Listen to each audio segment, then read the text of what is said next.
You think you understand what it means to touch something. You don't. Place your hand upon the table before you. Press firmly. Feel that resistance, that familiar, undeniable sensation we have named solidity. You trust this feeling absolutely. You have trusted it since infancy, when your grasping fingers first closed around objects in the world. You build your houses upon this trust, rest your weary bodies against it, stake your very lives upon the conviction that solid matter is genuinely there. Substance meeting substance in honest contact. You are deceived, and not by some small measure. Here is the truth that will unsettle everything you think you know. You have never, in your entire existence, touched anything at all. Not the table beneath your hand, not the chair supporting your weight, not the face of your beloved, nor the pages of your books, nor the ground beneath your feet. Every moment of tactile experience throughout your entire life has occurred across a gap, a distance that matter cannot cross, that substance cannot bridge. This is not poetry. This is not metaphor. This is what careful examination of phenomena compels us to conclude. Consider what happens when you press your palm against that table. You feel resistance. You feel pressure. You feel what you have always called contact. But now, ask yourself a question you have never thought to ask. If your flesh and the oak are both continuous matter packed throughout, what creates the boundary between them? Why does your hand stop precisely there? Think carefully. If solidity meant genuine contact, substance truly pressed against substance, what invisible wall prevents merging? What property of matter says this far and no further? If all is continuous stuff truly touching, why does any boundary persist at all? The very existence of distinct objects, your hand remaining your hand, the table remaining table, refutes the naive picture of solidity. You see, the error most make is assuming that solid and touching are primitive concepts requiring no explanation. They treat these as self-evident truths, bedrock certainties upon which all else rests. But natural philosophy teaches us to question what seems obvious. The philosopher who accepts without inquiry what the child believes, without thought, has abandoned the very method by which truth is found. Let us examine more carefully. When you lift a cup, you feel its weight and solidity. But what you register is not the cup's matter, it is force.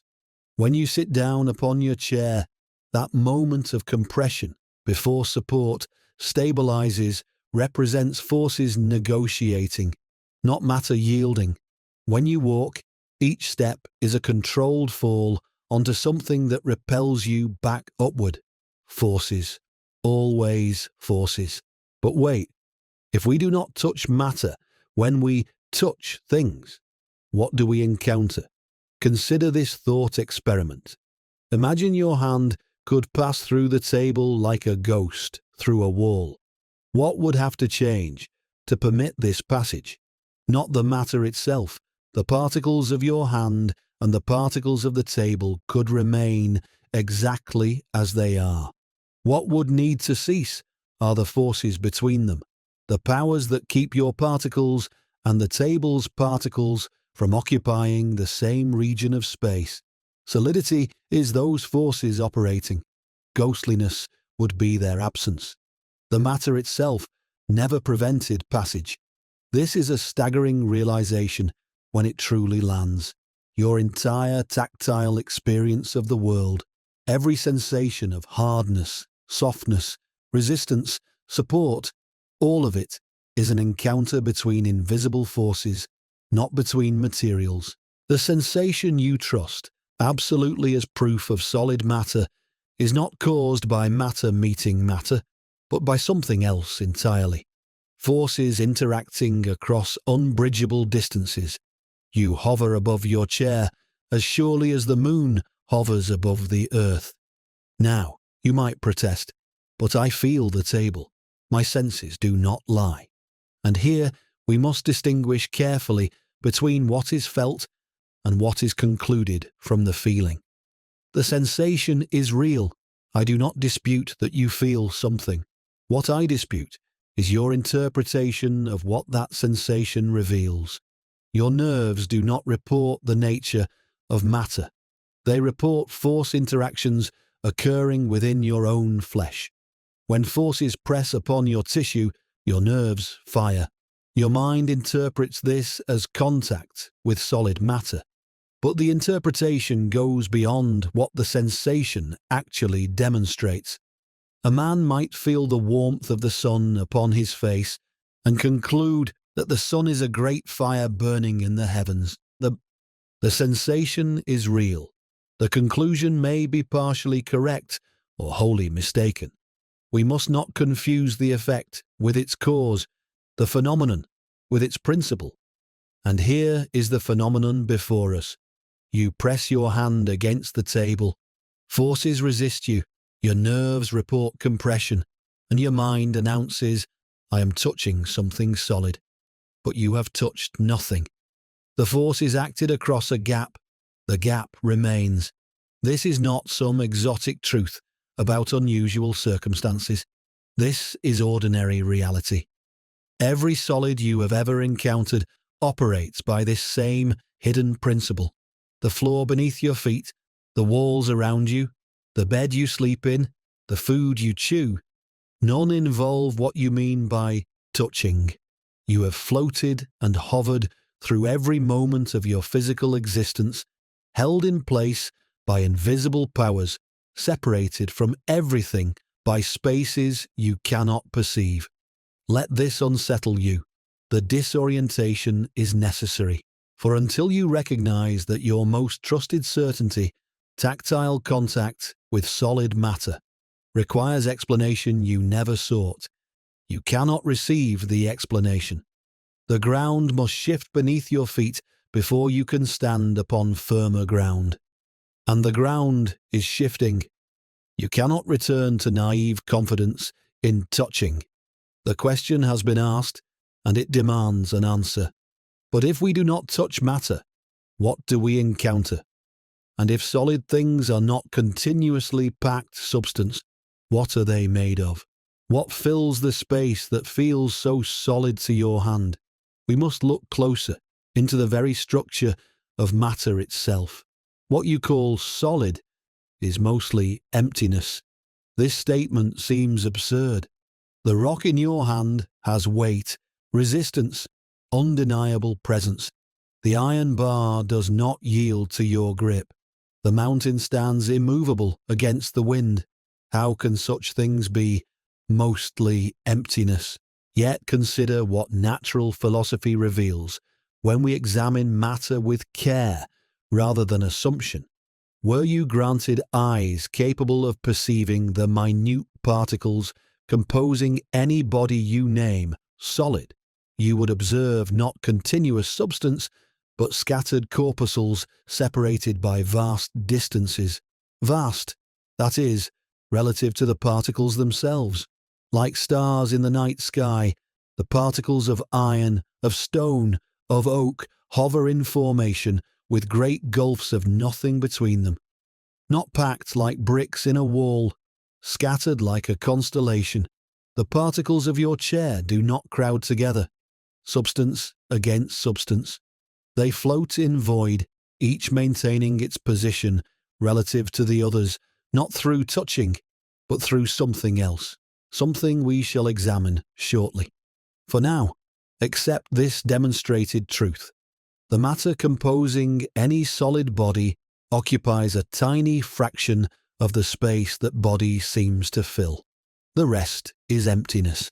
You sit upon a galaxy of particles, not a continuous mass. Here is one proof among many. Take a glass of clear water, drop into it a single drop of coloured wine. Watch what happens. The wine spreads throughout the vessel, eventually tinting the whole volume with its colour. Now ask, if water were continuous matter packed throughout, How could the wine's particles navigate through it? By what passage would they travel?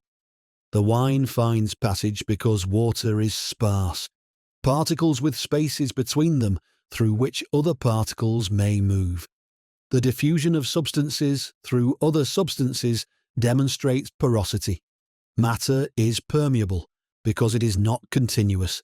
What applies to liquids applies equally to solids. Only the spacing is tighter.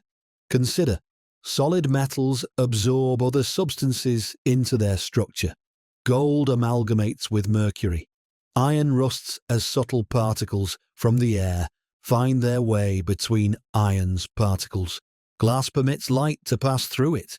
How could this be if glass were truly continuous matter with no spaces? The light must find passage between the glass's corpuscles, else it would be stopped entirely. Even air permeates seemingly sealed containers over time. The particles of air find their way through what appears solid because nothing is truly solid in the way you imagine. Here is another proof. Why can objects be compressed at all? Take a sponge, obviously porous, obviously containing visible spaces. Squeeze it, and it yields. But metals too compress under sufficient pressure. Place iron between powerful forces, and it gives, not much, but measurably. If matter were truly continuous, packed throughout with no spaces, compression would be impossible. There would be no room for the parts to move closer together. What compresses is not substance, but the spaces between particles. Compression squeezes the void out of matter. This is only possible because the void exists. Now, some will argue thus. Very well, solid things are made of particles with spaces between, but the particles themselves must be solid, tiny, impenetrable spheres of pure matter, hard through and through. This argument fails to solve anything. It merely postpones the question. For we must ask again, what makes the particles themselves solid? What makes them impenetrable? If you explain the solidity of the whole by reference to the solidity of the parts, you explain nothing. You simply push the mystery down one level. And if those parts are explained by smaller solid parts, you push it down again. Either the chain continues forever, which explains nothing, or it terminates somewhere. And where it terminates, we find not substance, but force. The book stops with forces, not smaller solids. Forces. Here is the shape of the truth. Particles are not impenetrable because they are made of some fundamentally solid stuff. They are impenetrable because forces between particles prevent them from occupying the same space. Bring two particles close together, and repulsive forces push them apart. The hardness you feel when particles resist intrusion is the pushback of these forces, not the impacts of substance against substance. Solidity is forces structuring emptiness. Always has been. Let me offer you a thought experiment to make this tangible. Imagine you could shrink yourself to the size of a particle within your chair. What would you observe? Not solid walls surrounding you, not packed matter in every direction. You would see distant neighbours, other particles hovering at vast relative distances, held in position by invisible forces that you might feel as a kind of pressure from all directions. You would float in emptiness, structured by powers you cannot see directly, but whose effects maintain the arrangement of everything around you. This is what your chair actually is. This is what you actually are. The void between particles is not nothing, however. Beware the error of imagining emptiness as mere absence. Empty of matter does not mean empty of influence. The void is structured, active, consequential. Through it, forces operate. Across it, particles interact. The spaces between are the medium through which powers act. You might ask why, if matter is so sparse, it appears so continuous to your eyes and hands. The answer lies in proportion. and scale. Your senses evolved to navigate at a particular scale, the scale of animals and objects and landscapes.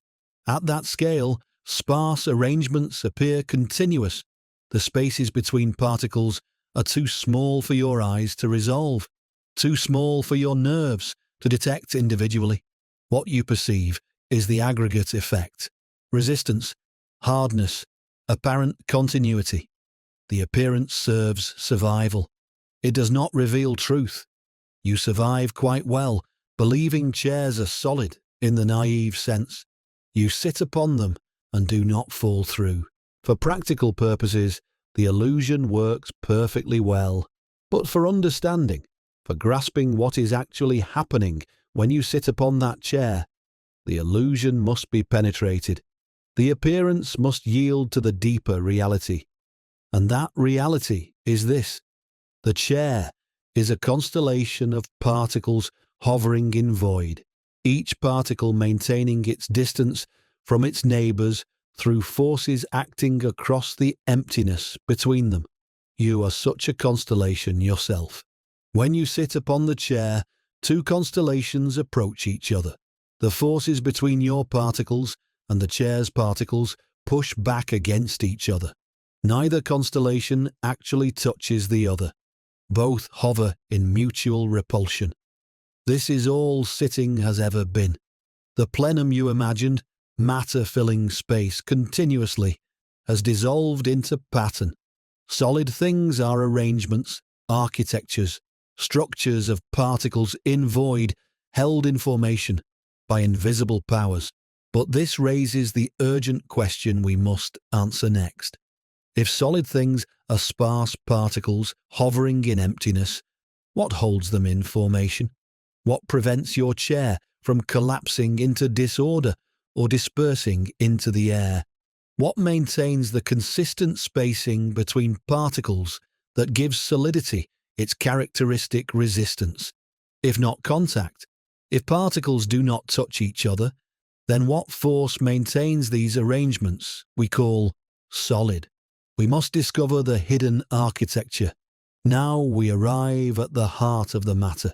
You have seen that solidity cannot be what you imagined, continuous matter packed throughout.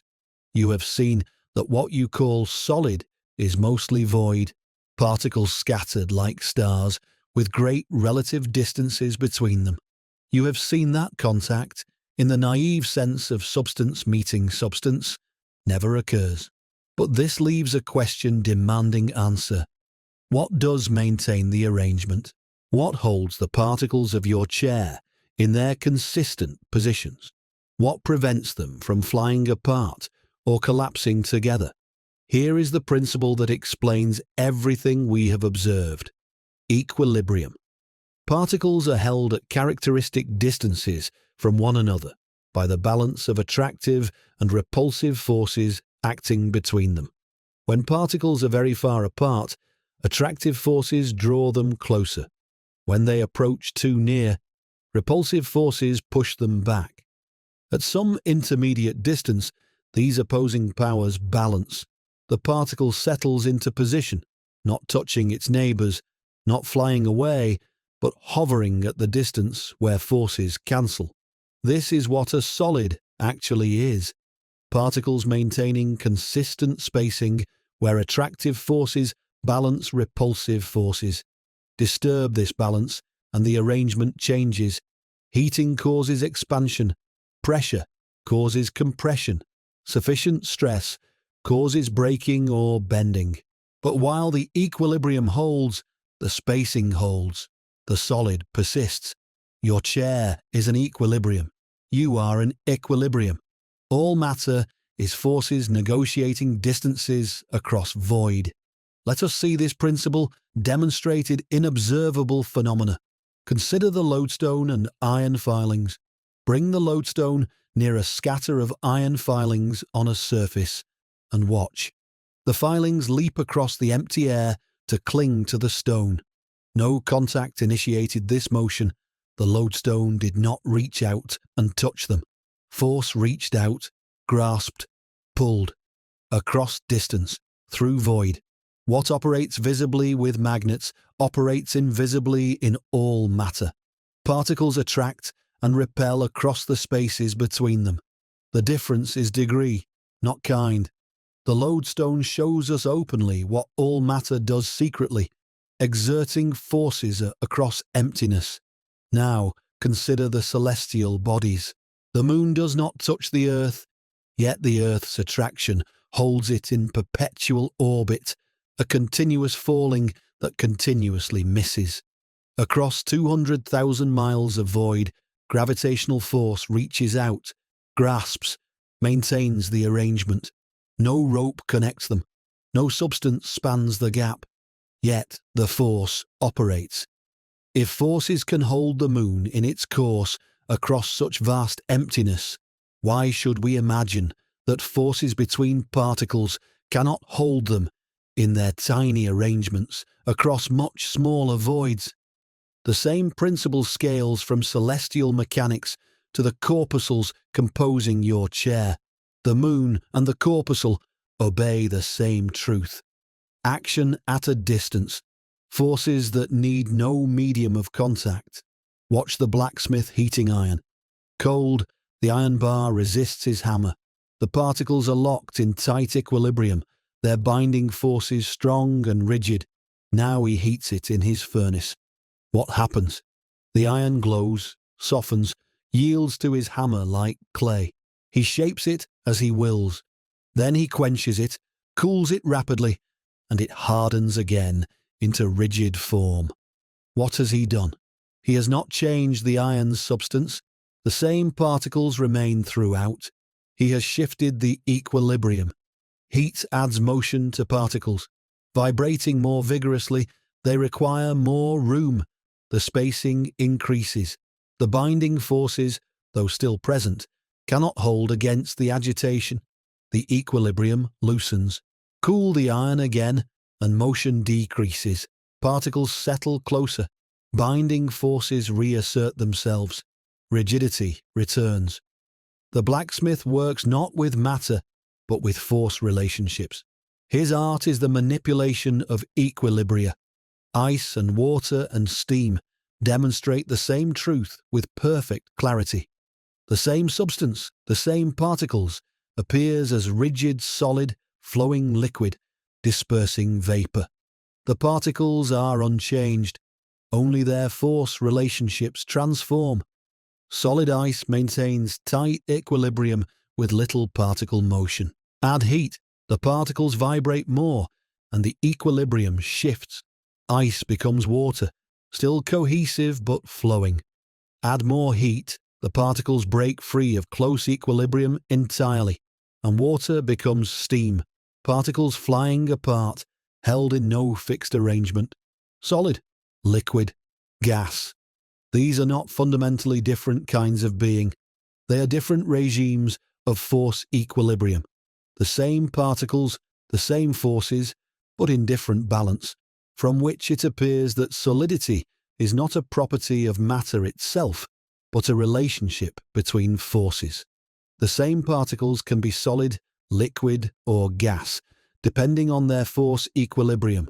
There is no solid substance, only arrangements of particles where forces maintain consistent spacing. Here is an exercise to make this tangible. Find a spring or a slender branch of a tree. Bend it, displace it from its resting position. Feel how it resists. Now release it. Watch it spring back, returning to where it began. What did you witness? Equilibrium restoring itself. When you bent the branch, you displaced its particles from their balanced distances. The forces between them, the same forces that held them in original position, now pulled them back. The springiness you feel is nothing but the vigour of forces seeking their natural spacing. Every elastic body demonstrates this. Disturb the equilibrium, and forces restore it. The restoration proves the forces exist. The persistence of form proves the equilibrium is maintained. Now we must address a subtle error. Some will imagine that equilibrium means forces have ceased, that particles at rest are free of forces. This is precisely backwards. Equilibrium means forces are active and balanced. Consider a book resting on a table. Gravity pulls the book downward. The table pushes the book upward. The book rests because these forces are equal, not because either has ceased. Both are active at every moment. Remove the table, and gravity wins. The book falls. The resting state was active opposition, not absence of force. So too with particles in a solid. They rest in position not because forces have stopped, but because forces balance. Attractive forces pull toward neighbours. Repulsive forces push away. At the equilibrium distance, these cancel. But both are active, both are present, both are ready to restore the arrangement if it is disturbed. The stone's stillness masks tremendous forces holding its particles in formation. Do not mistake balance for absence, whence it follows that what we call material properties, hardness, softness, flexibility, brittleness, are different manifestations of this equilibrium principle. Hard substances have strong equilibrium forces, difficult to disturb. Soft substances have weak ones, easily shifted. Flexible substances allow equilibrium to adjust. Brittle substances maintain equilibrium until it fails catastrophically. But all are equilibria. All are forces maintaining particle spacing. We have now reached the core principle.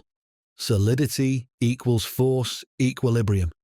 Every material phenomenon can be understood through this framework. When you touch something, force equilibria meet. When you break something, equilibrium fails. When you heat something, equilibrium shifts. When you cool something, equilibrium tightens. The framework is universal, but principles stated generally require elaboration in particulars. We understand now that solidity is maintained equilibrium, but equilibria differ vastly. Diamond resists, butter yields. Iron bends, glass shatters. If the principle is universal, how does it generate such variety? What determines why some arrangements resist mightily while others yield at a touch? Consider two substances, diamond and butter. Both are solid in the common sense.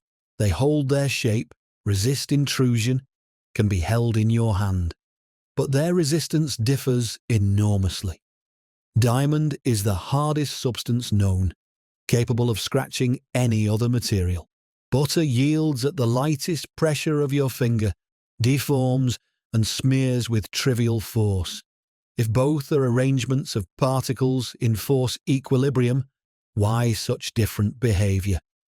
The answer lies in the strength and geometry of those equilibrium forces. Diamond's particles are bound by forces of enormous magnitude, arranged in a geometry of exceptional rigidity. Each particle is locked by its neighbours into a structure where any attempted displacement meets resistance from multiple directions simultaneously. The forces are strong, the architecture channels that strength efficiently. To deform diamond requires overwhelming these mighty bonds, forces that ordinary circumstances never provide. Butter's particles, by contrast, are bound weakly and arranged in structures that allow easy displacement. Push on butter, and particles slide past one another with little resistance. The forces between them are modest. The arrangement accommodates shifting. What we call softness is simply weakness and mobility of force equilibrium. The difference is quantitative and structural, not fundamental. Both are equilibria. Both are particles in force-maintained spacing. But the strength of forces and the geometry of arrangement differ enormously. And here is the crucial point. Given sufficient conditions, diamond would deform and butter would resist. Heat diamond hot enough, hotter than any ordinary furnace, but achievable, and even its mighty bonds loosen. Cool butter cold enough, and its weak forces tighten. Its particles lock, it becomes hard and brittle like a stone. Temperature reveals that hardness and softness are states, not essences. They describe how equilibria behave under particular conditions, not what substances fundamentally are. Consider limestone and granite. Both are stone, both seem solid in the ordinary sense. Walk upon either, and it supports your weight. Yet limestone dissolves slowly in rainwater over centuries, while granite endures. Why? The forces binding limestone's particles are susceptible to disruption by acids in rain. Water carrying subtle corrosive substances finds its way between particles, weakens their bonds, carries them away. Granite's forces resist this disruption. Same principle, force equilibrium, but different susceptibility to particular disturbances. We call limestone soft stone and granite hard stone, but we describe the same fundamental principle operating at different strengths and in different geometries. Now consider brittleness and ductility, two ways that solids can fail. Strike glass sharply, and it shatters. Strike copper, and it deforms but remains intact.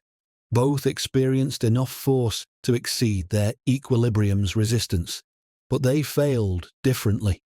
The brittle substance maintains its equilibrium until overwhelmed, then fails catastrophically. When glass's forces can no longer hold, the structure breaks entirely. Particles separate along propagating cracks. The whole piece comes apart into fragments. The equilibrium holds, then collapses. The ductile substance allows its equilibrium to shift progressively. Copper's particles can slide past one another while maintaining overall coherence. Deformation spreads through the material gradually. The equilibrium adjusts rather than breaks. Same principle, same force equilibrium, but different failure modes determined by how the forces and geometry accommodate stress. The spider teaches us something remarkable about geometry. A strand of spiders, the geometry of the structure lets forces cooperate, distributing load along the fiber's length rather than concentrating it at weak points. Strength emerges not from force magnitude, but from force arrangement. This is why the architect studies not just the strength of his materials, but how they bear loads. A stone that cracks under direct pressure may endure indefinitely in an arch, where the geometry distributes weight differently. Structure determines strength as much as substance does, from which it appears that when you touch any surface and feel its particular resistance, you are encountering a particular equilibrium strength. When you feel flexibility, you feel a particular restoration force.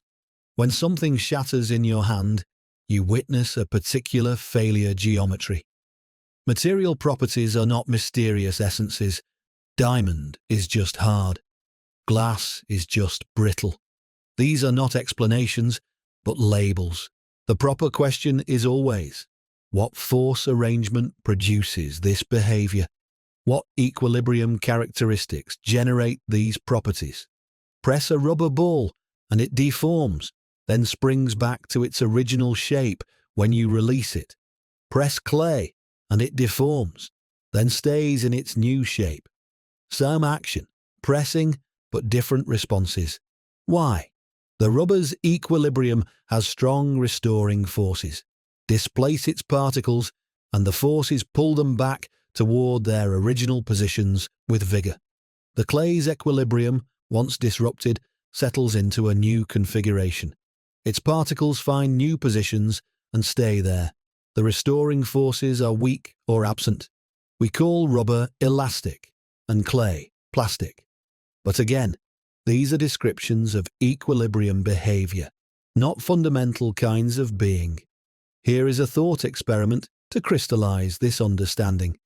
Imagine cooling butter to extreme cold, colder than winter's coldest night, colder than any natural condition on Earth. As temperature drops, particle motion decreases. The forces between particles, no longer fighting against thermal agitation, can lock particles more rigidly in place. The equilibrium tightens. Butter becomes hard as stone. Now imagine heating diamond, far beyond what any ordinary flame achieves, but imagine it nonetheless. As temperature rises, particles vibrate more violently. Eventually, even diamond's mighty bonds cannot hold against the agitation. The equilibrium loosens. Diamond would become soft, deformable, eventually liquid. Temperature is not a magical transformer of substances. It is an equilibrium modifier. Every material exists on a spectrum from rigid to fluid, depending on the balance between binding forces and thermal motion. The blacksmith knows this in his craft. He heats iron not to change its nature, but to shift its equilibrium into a regime where it yields to his hammer. He cools it to lock the new shape in rigid form. His art depends entirely on understanding that hardness and softness are states of force equilibrium, not fixed essences of material. You now possess the ability to read any material you encounter. Touch a surface and feel its resistance. You encounter that material's force, equilibrium, strength. Feel it flex and spring back. You witness restoring forces seeking equilibrium. Feel it bend and stay bent. You see equilibrium settling into new configuration. Feel it shatter. You observe equilibrium failing catastrophically. Every material property reduces to force equilibrium characteristics. The principle is universal. The applications are endless. But we have examined matter as if you stood outside observing it. You do not. You are within this system, composed of the same principles, operating by the same laws. Your own body is a force equilibrium touching other equilibria whenever you touch anything. What happens at that boundary we call touch. You reach out your hand toward the table. Your hand is, as we have established, a constellation of particles in force equilibrium, bone, muscle, sinew, skin, each maintaining its own pattern of particle spacing through balanced forces. The table, likewise, is a constellation of particles in its own equilibrium, the crystalline structure of wood, its fibers bound by their characteristic forces. Two equilibria approach each other. What happens at the boundary? As the outermost particles of your hand draw near the outermost particles of the table, forces between them begin to interact. And here is the crucial fact. The dominant force is repulsion. The particles of your skin repel the particles of the table's surface. As they approach more closely, this repulsion increases dramatically. Your hand slows, stops, not because it has contacted the table's matter, but because it has entered a region where the repulsive force emanating from the table's particles exceeds the force you are applying with your hand. Your hand hovers above the table's surface on a cushion of mutual repulsion. The gap is tiny, far too small for your eyes to see, too small for your nerves to detect, but it is real. Your particles and the table's particles do not touch. They approach until repulsion balances approach, then stop. This is all touching has ever been. You hover above your chair on forces of mutual repulsion. You hover above the floor with every step. You have hovered through your entire life. Let us examine what happens when you press harder. Increase the force with which you push against the table. What happens? The table deforms imperceptibly, perhaps, but measurably. Its particles compress slightly closer together as you push against their force field. Your hand deforms too, more visibly. Since your flesh is softer than oak, your particles compress closer together. At the boundary, Two force fields push against each other, each deforming under the other's pressure. Eventually, equilibrium establishes itself. You push, the table pushes back. Neither advances further. Both have deformed to the point where forces balance. You feel this balance as the sensation of pressing against something solid, but nothing has touched. Two force architectures have met and negotiated. That is all. Touch is never a one-way revelation. When your hand feels the table, this is mutual interaction. Your flesh deforms as the table's forces push back against your forces. The table deforms as your forces push against its arrangement. Each affects the other. Each changes under the influence of the other. You do not passively receive information about the table. You actively engage with it.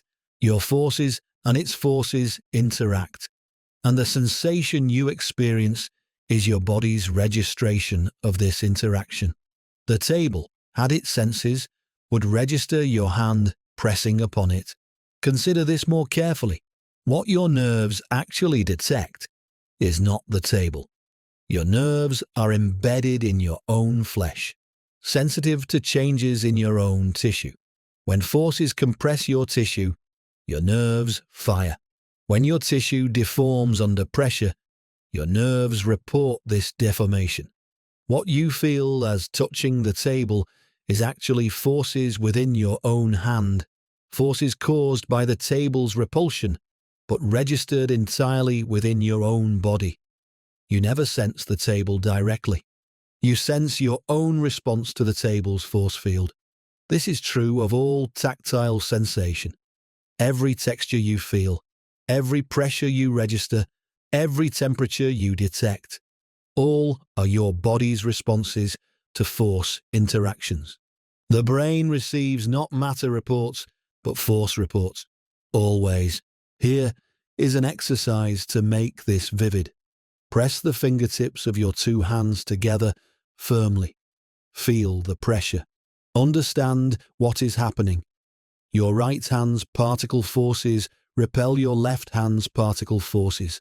The sensation of pressure you feel is mutual repulsion between your own tissue's force fields. You touch yourself no more truly than you touch the table.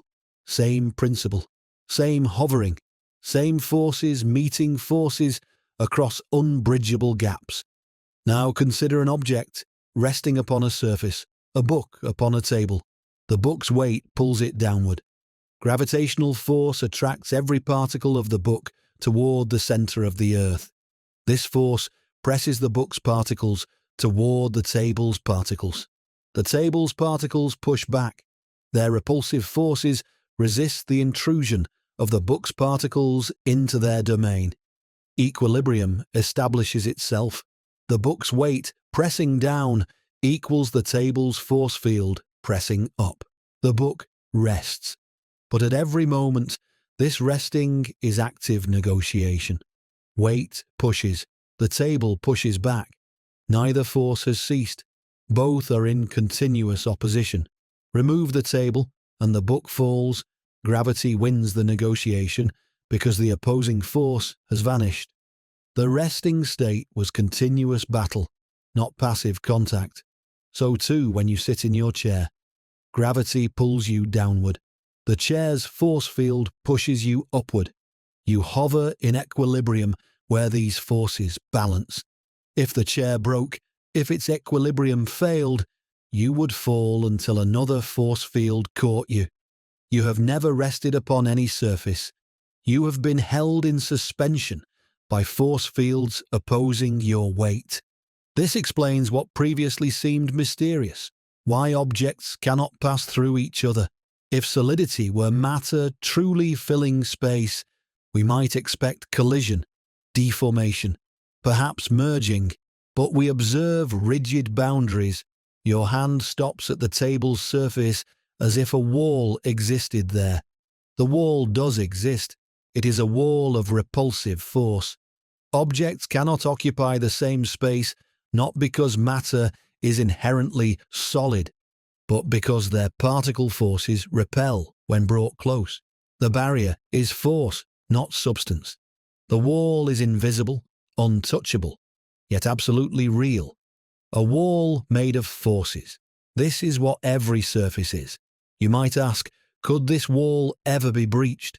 Could forces ever align in such a way that two objects could occupy the same space? Under ordinary circumstances, no. The forces are too strong, too universal. But consider, under sufficient pressure, materials compress. Under extreme conditions, equilibria break. The lodestone demonstrates that forces can vary in character and strength. What repels ordinarily might, under unimaginable conditions, behave differently. But for all practical purposes, for every circumstance you will ever encounter, the force wall is absolute. You will live your entire life hovering above surfaces, meeting force fields, touching nothing. And yet consider this strange truth. Through forces and the gaps they bridge, you are in intimate relationship with everything you have ever encountered. The distance that separates is also the medium that connects. The same forces that prevent contact also transmit sensation. The same void that lies between your hand and the table also carries the push and pull that lets you feel the table's presence, separation and connection, both through force. We perceive through force interactions. We are held in place by force interactions. Our very bodies are force interactions maintaining their patterns. But then what is the perceiver? What are you in this architecture of forces? If our bodies are force equilibria, sensing other force equilibria, what is the self that seems to observe all this from somewhere inside? The subject has been hiding within the object. We must now examine the one who examines.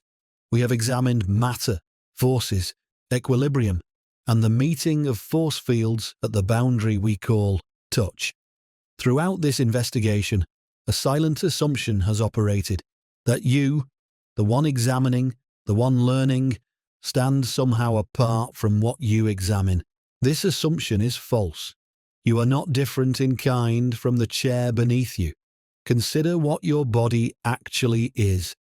Bone, particles in rigid equilibrium, tightly bound, maintaining the solid framework that supports your movement. Muscle, particles in flexible equilibrium, capable of shifting under the influence of forces, contracting and extending. Blood, particles in fluid equilibrium, flowing through vessels, carrying substances throughout your form. Skin, nerve, organ, tissue, each a distinct arrangement of particles, each a characteristic equilibrium maintained by forces acting across the void between corpuscles. You are, from head to foot, a constellation of force equilibria. The same principle that gives the rock its hardness gives your bones their rigidity. The same principle that allows water to flow allows your blood to circulate. The same forces that hold the chair together hold you together. There is no different physics for living things. The particles composing your flesh obey the same laws as the particles composing stone. Your body maintains itself through force equilibria, no different in principle from those maintaining any other arrangement of matter in the universe. And here is the deeper truth. The self that perceives is not outside this system, but a particular pattern within it. Consider the river. It maintains its course year after year, century after century. The Thames flows where it has always flowed. The Nile carves its ancient path through the desert. We speak of rivers as enduring things, entities that persist through time. Yet consider, the water flowing in the Thames today is not the water that flowed there yesterday. That water has long since reached the sea. New water falls as rain, gathers in tributaries, flows through the channel. The substance of the river is in constant flux. What persists is not the water, but the pattern, the channel, the course, the characteristic flow. The riverbed shapes the flow shapes the riverbed. Neither is fixed in absolute terms. Both persist through their relationship. The river is not a thing, but a process. Not a substance, but a pattern maintained through continuous change. You are such a river. The particles composing your body today are not the particles that composed it years ago. You eat, you drink, you breathe. New particles enter your form. You exhale, you eliminate, you shed. Old particles depart. The substance of your body is in continuous flux, flowing through like water through a river channel. What persists is not the matter, but the organized arrangement, the pattern. You are a pattern that has been propagating and transforming for all the years of your existence. The actual particles come and go. The coherent organization remains. What you call your body is not a fixed collection of stuff, but a self-maintaining process, a dynamic equilibrium that preserves its form while exchanging its substance. Consider how wounds heal. You cut your skin, the pattern is disrupted. Yet, given time, new particles are recruited, arranged according to the pattern's template, and the wound closes. The body rebuilds itself because the pattern directs the arrangement of particles, not because the same particles return to their places. Consider how broken bones knit. The pattern of bone structure reasserts itself, recruiting new mineral particles, arranging them according to the form that was disrupted. The bone that heals is not made of the original particles. It is made according to the original pattern. This is what you are, not substance, but organization, not matter, but pattern, not static thing, but dynamic process.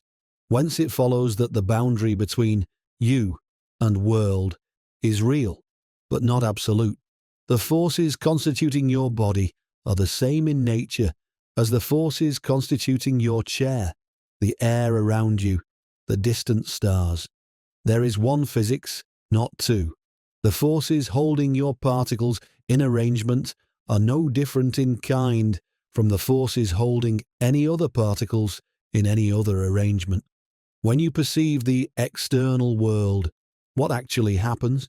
Regions of the universal force architecture, namely you, interact with other regions of that same architecture, namely everything else. Light corpuscles strike your eyes, forces interact. Sound waves press your eardrums, forces interact.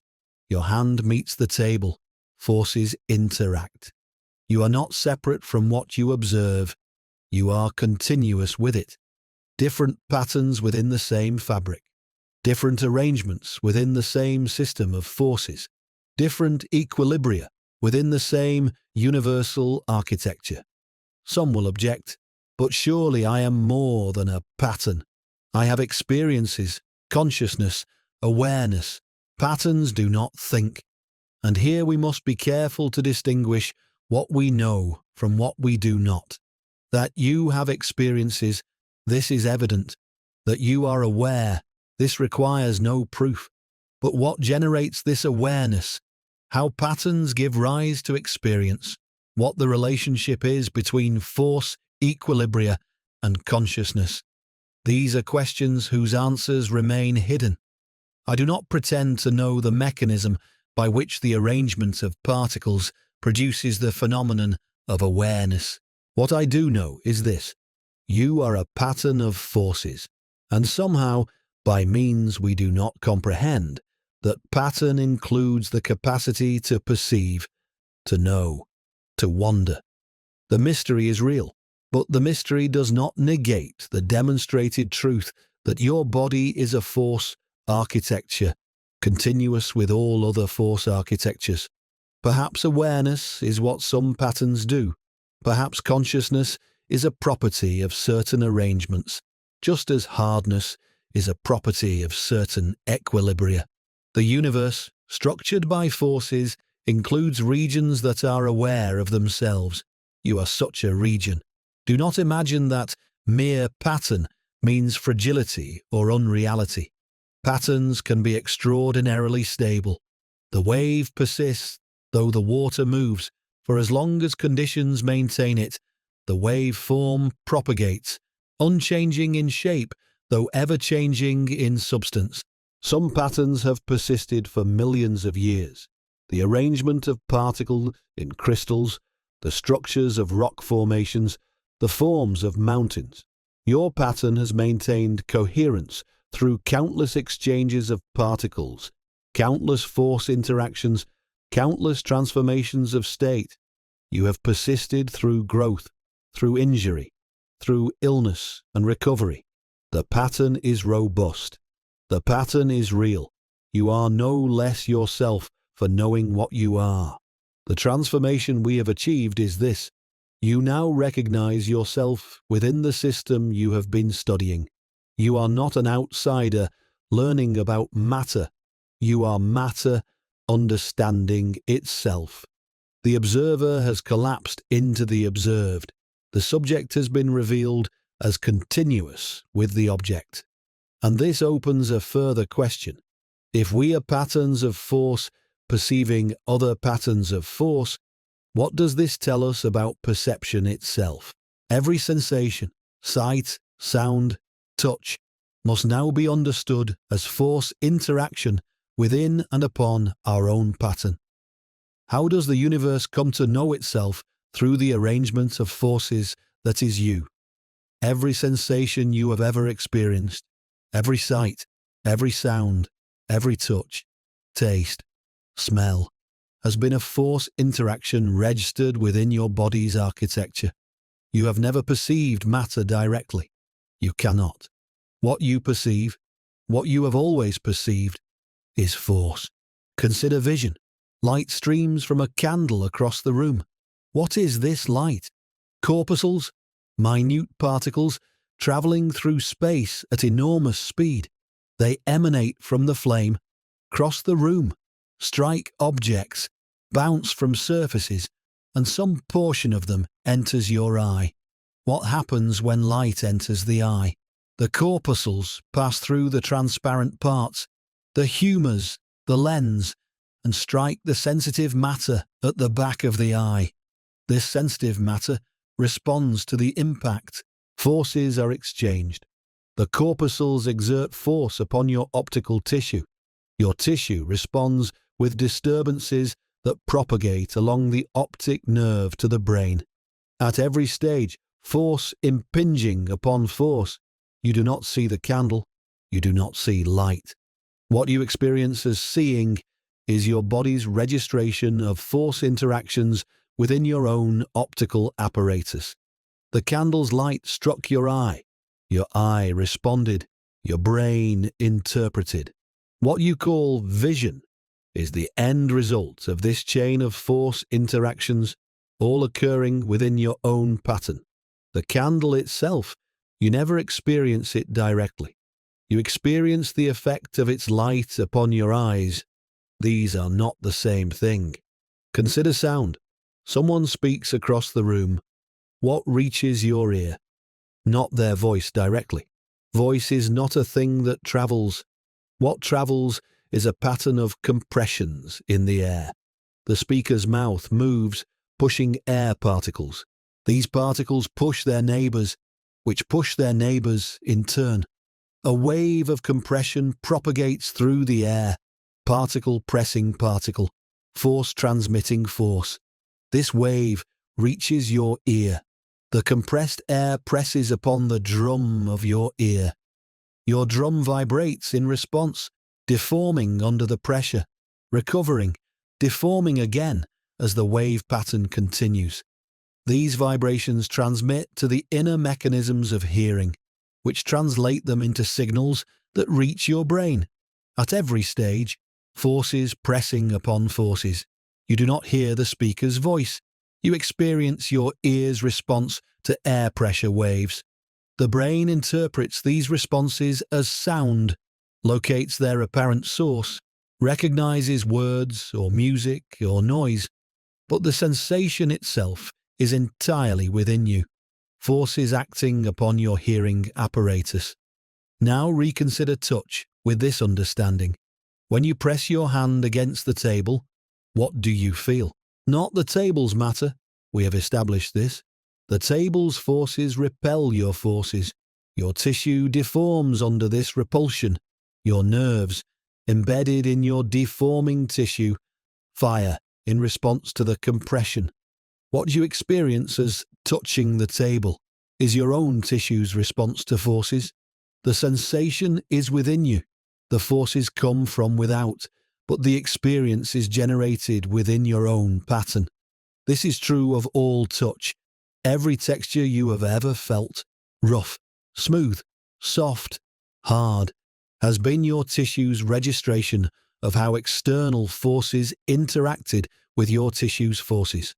Every temperature you have detected, hot, cold, warm, has been your tissue's response to particles in different states of motion striking your skin, transferring their energy through force interaction. You never experience the external world directly.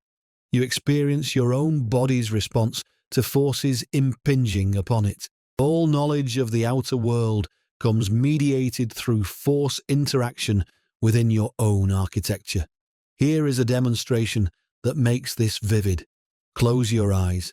Press your finger gently against your closed eyelid, not hard enough to hurt, but firmly enough to press upon the eye beneath. What do you see? You see light. Not external light, your eyes are closed, but internal light, flashes and patterns generated by the pressure on your eye. The optical system responds to force, regardless of source. Whether the force comes from light corpuscles or from your pressing finger, the eye responds the same way, by generating the signals that your brain interprets as vision. This demonstrates that sight is force detection, not light detection specifically.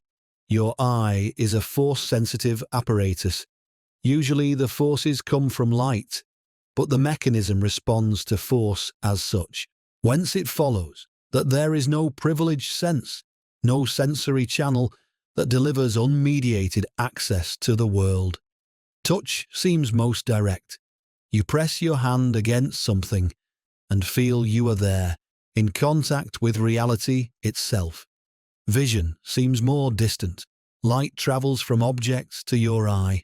The mediation is evident. We are tempted to trust touch over sight as more real, but this hierarchy is false. Touch is no less mediated than vision. When you touch the table, forces cross space to your skin, interact with your tissue, generate sensations within you. The mediation is exactly parallel to vision. What you feel is no more the table itself than what you see is the candle itself. All senses are force detectors.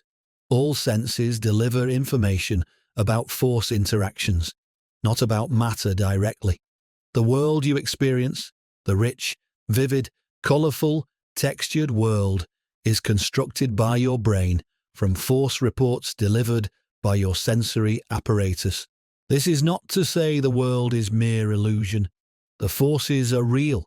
The interactions are real. The objects generating those forces exist and have the properties we attribute to them, roughly. But the experience of the world is your body's interpretation of force events, not a transparent window onto matter. Some find this troubling. They want their senses to show them reality as it truly is. But consider, what would that even mean?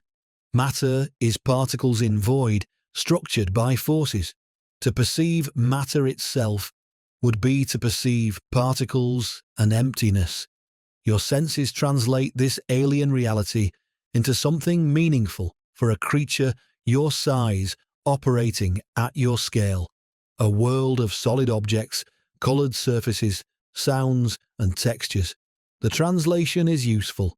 It serves survival magnificently well, but it is translation, not transparency. You are a pattern of forces that has developed force-sensitive apparatus tuned to detect force interactions useful for your survival. Through this apparatus, you construct an experience of the world. The construction is skilled, rapid, unconscious.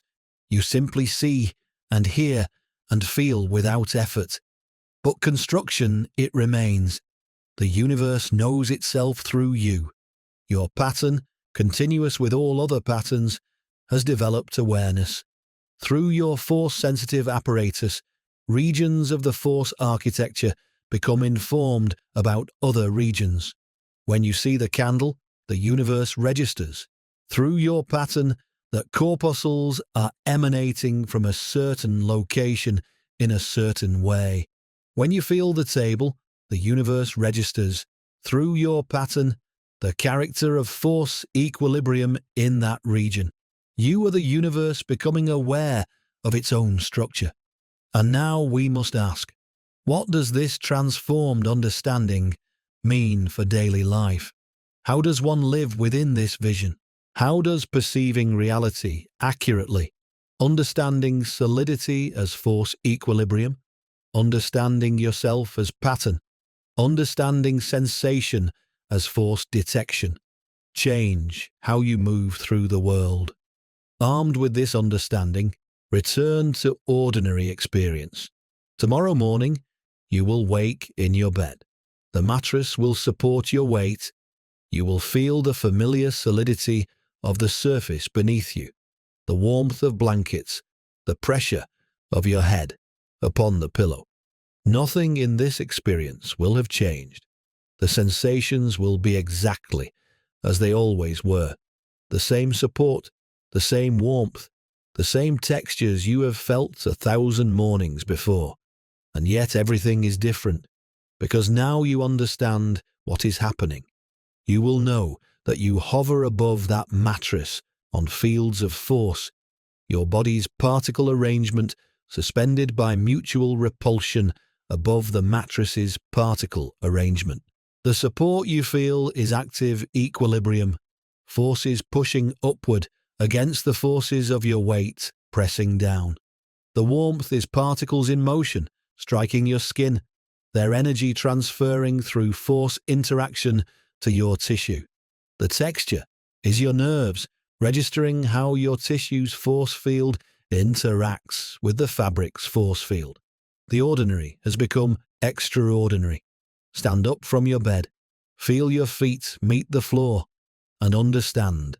The floor's particles repel your particles with precisely sufficient force to maintain your position. Gravity pulls you downward.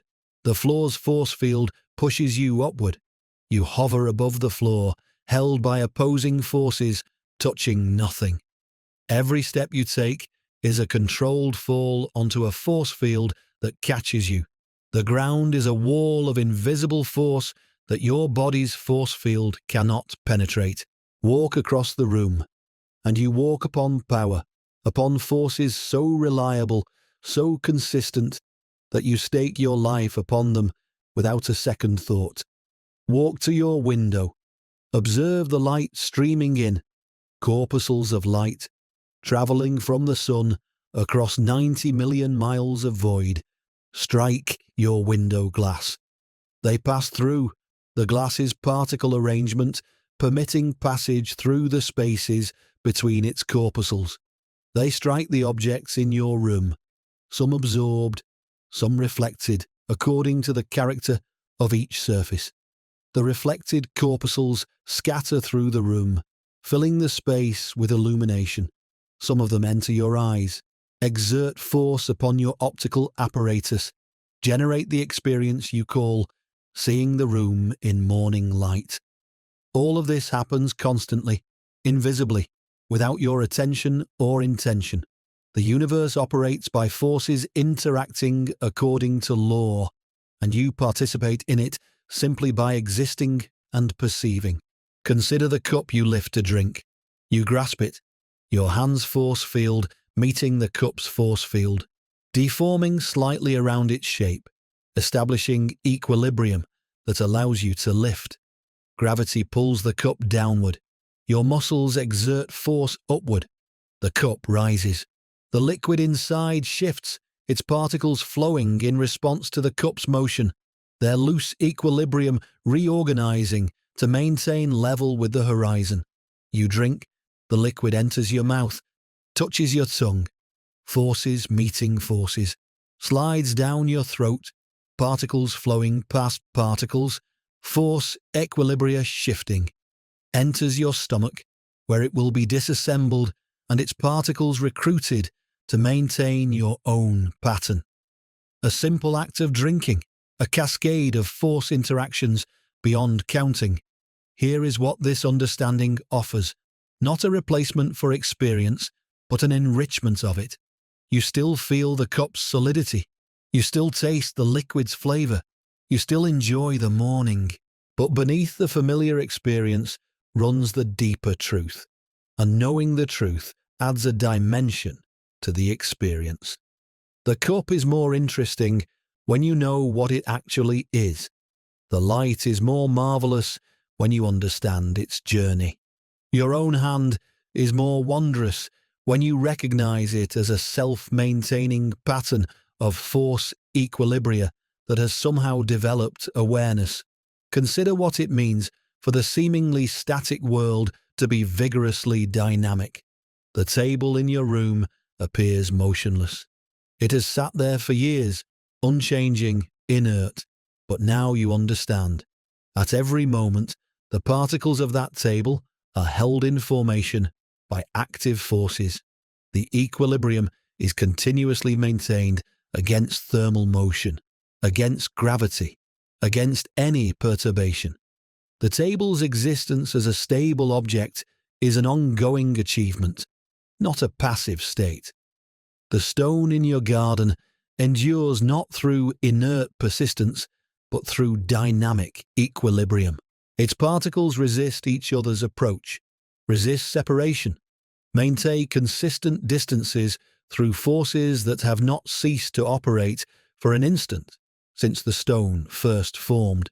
The apparent stillness of matter conceals ceaseless activity. And consider the economy of principle.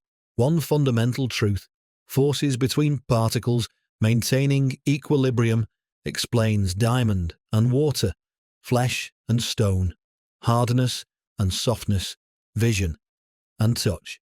One principle generates all the variety of the material world, the hardness of iron and the fluidity of mercury, the transparency of glass and the opacity of lead, the flexibility of leather and the rigidity of ice, all variations on a single theme. Such elegance demands appreciation. Such uniformity cannot be accident. The universe is not a jumble of unrelated substances with mysterious properties. The universe is one system of forces and particles, generating all phenomena through the permutations of a single underlying order. To understand this order, to grasp even a portion of it, is to perceive the elegance that permeates existence. Some fear that understanding mechanistically disenchants the world.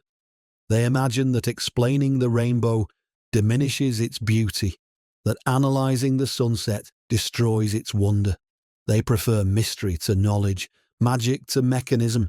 But this fear is precisely backwards. A world of dead stuff touching dead stuff would be a dull world, mechanical in the worst sense, obvious, exhausted by its appearance, but a world of forces and patterns, of dynamic equilibria and invisible powers, of apparent solidity arising from elaborate architectures of emptiness. This is a world worthy of wonder. The rainbow is more beautiful when you understand how light separates into colours according to its different properties. The sunset is more marvellous when you comprehend the journey of light through atmosphere. The cup in your hand is more extraordinary when you recognise it as a constellation of particles you have never touched and never could. Understanding does not replace wonder. Understanding is the deepening of wonder. For one day, I invite you to notice contact differently. Each time you touch something, door handle, cup, another person's hand, pause to recognize what is actually happening. Two force fields meeting, mutual repulsion preventing merger. Sensation arising from force interaction within your own tissue. Let familiar touch become unfamiliar. Let the ordinary reveal its hidden strangeness. Let the world you thought you knew show you what it actually is. You will not lose the practical utility of touch. Doors will still open, cups will still hold, hands will still clasp. But you will gain a layer of perception you did not have before, a recognition of the deeper reality beneath the surface experience. This is what transformed perception offers, not less, but more. Not emptiness, but depth. Not disenchantment, but enriched wonder. And this is only the beginning. We come now to the end of our examination, but the end of an examination is not the end of truth. Return to the chair where we began. Sit upon it. Feel its support. Nothing in the sensation has changed. The same familiar solidity you have felt your entire life. The same trustworthy resistance that has held you through every sitting, every resting, every moment of bodily repose. The chair feels exactly as it always has, yet you know now what you did not know when we began. You know that you hover above that surface, suspended on fields of force, your particles and the chair's particles maintaining their separate domains through mutual repulsion that permits no contact. You know that the chair is mostly void, a constellation of particles scattered like stars, held in formation by forces acting across the emptiness between them. You know that your body is such a constellation too, a pattern of force equilibria, self-maintaining, self-repairing, somehow aware. You know that you have never touched that chair. You know that you never could. The same chair. Transformed understanding. This is what natural philosophy offers. Not change of fact, but change of perception. The facts were always as they are. You have always hovered above chairs, always been a pattern of forces, always experienced the world through force interactions rather than direct contact with matter. Learning these truths did not create them. It revealed them. And revelation changes everything. You are larger now than when you began. Not because you have acquired more objects or experiences, but because you perceive more truly. The world has gained depth. The familiar has shown its hidden architecture. But do not imagine that our examination has exhausted the truth about solidity, or about matter, or about anything. Consider how many questions remain unanswered. We have spoken of forces between particles, but what causes these forces? What is their ultimate nature? Why do particles attract at some distances and repel at others? I have described their effects with confidence. Their causes remain hidden. The force is real. The mechanism is mysterious. We have spoken of particles themselves, but what are particles? What are they made of, if anything? Do they have parts? How do they come to exist? We have spoken of them as if they were simple things, ultimate building blocks. But are they? The phenomena do not tell us. We have spoken of patterns maintaining themselves, but how does a pattern persist? What principle determines that some arrangements are stable and others are not? Why does your body's pattern maintain itself while other arrangements dissipate? The fact is clear. The explanation is not. We have spoken of awareness arising from patterns, but how? By what mechanism does a configuration of forces generate the phenomenon of experience? This is perhaps the deepest mystery of all, and I have offered no answer because I possess none. The ocean of truth lies all undiscovered before us. We have found but a few shells upon its shore. This is not failure. This is the nature of inquiry. Every insight opens onto further questions. Every answer illuminates new mysteries. The philosopher who completes their work has not found all truth, but has stopped looking. The wise continue to inquire. And here is what our examination of solidity has given us. Beyond the specific truths about matter and force, a method. We began with a phenomenon everyone knew, the experience of touching solid things. We questioned what seemed obvious. We found that the obvious explanation failed. We sought deeper principles. We tested those principles against observation. We traced implications. We discovered that the true explanation contradicted common assumption, but unified disparate phenomena under a single framework. This method works universally. Apply it to anything. Why does the moon stay in orbit? Question the obvious answer. Seek deeper principles. Trace implications. Test against observation. The method reveals that the moon falls perpetually toward the earth, held in its path by the same force that pulls an apple from a tree. Universal gravitation.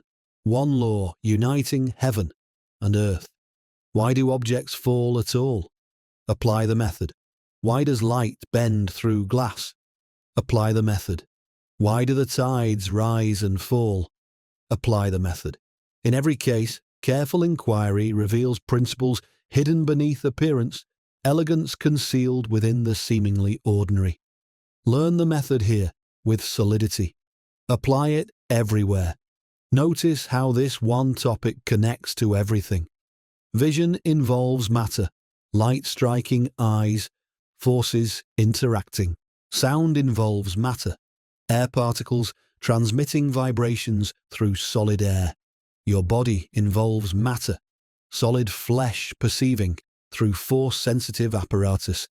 Heat, cold, weight, pressure, all involve the principles we have examined. One understanding illuminates countless phenomena. This is the unity of nature. That one principle should govern so much.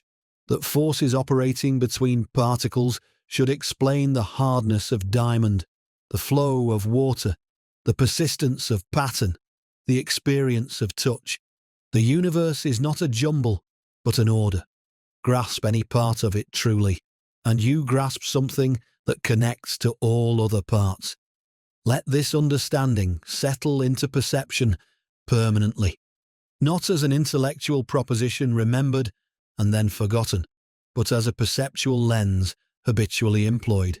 Let every touch recall force meeting force. Let every sight recall corpuscles striking eyes. Let every moment of apparent solidity carry the knowledge of hovering, of emptiness structured by power, of forces maintaining equilibrium in void.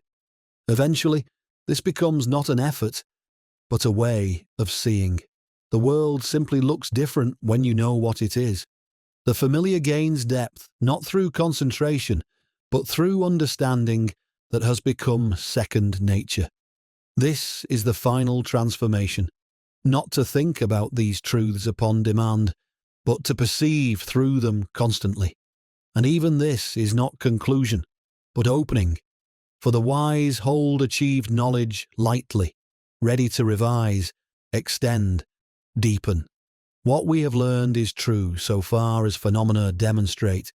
Future phenomena may reveal further truth. We must not mistake current understanding for final understanding. The ocean remains. We have found only shells. But such shells, consider what we have found. You have never touched anything in your life, and yet, through forces and patterns, you have been in intimate relationship with everything you have ever encountered. The distance that separates is also the medium that connects. The emptiness within matter is also the space through which forces act. The void is full of power. You are a pattern of forces, continuous with the universal architecture. somehow aware, somehow perceiving, somehow wondering at your own existence. The universe has produced in you a region of itself, capable of examining and marveling at itself. Forces structure emptiness into you.